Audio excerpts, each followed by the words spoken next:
फिर फातमी खिलाफत कायम हुई।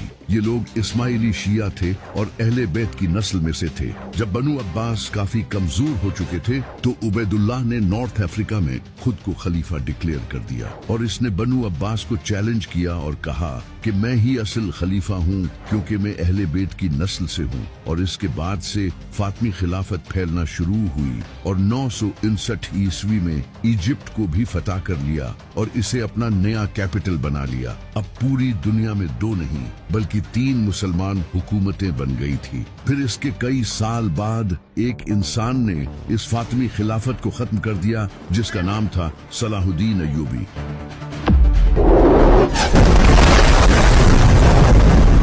और इसके बाद अयूबी खानदान की हुकूमत आई और इस तरह वो अजीम खिलाफत अब टुकड़ों में बट चुकी थी और मुसलमान हुकूमतें एक दूसरे की ही दुश्मन बन चुकी थी। लेकिन फिर इन सब के सामने एक बड़ा खतरा आया, चंगेज खां, जो कि अपनी एम्पायर को एशिया में तेजी से बढ़ाने लगा। और फिर 13वीं सेंचुरी में इसके पोते हलाकू खान ने गद्दी संभाली और वो पर्शिया को फतह करता हुआ सीधा बगदाद पहुंचा, जो कि अब्बासी खिलाफत का कैपिटल था। वहां पहुंचकर इसने उस वक्त के अब्बासी खलीफा को सरेंडर करने का कहा, लेकिन उन्होंने सरेंडर करने से इनकार कर दिया। जिसके बाद हलाकू खान ने बगदाद को सीज कर लिया और चाइनीज मशीनों का यूज करके 13 दिनों में इस शहर के डिफेंस को तोड़ दिया।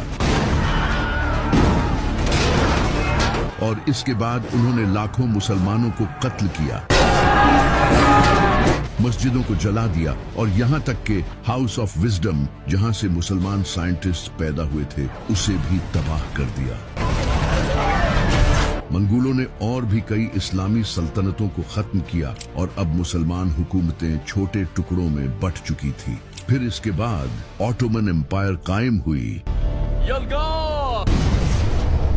और एक बड़ी इस्लामी एम्पायर बनी जो कि उस वक्त की सबसे पावरफुल इस्लामिक एम्पायर थी।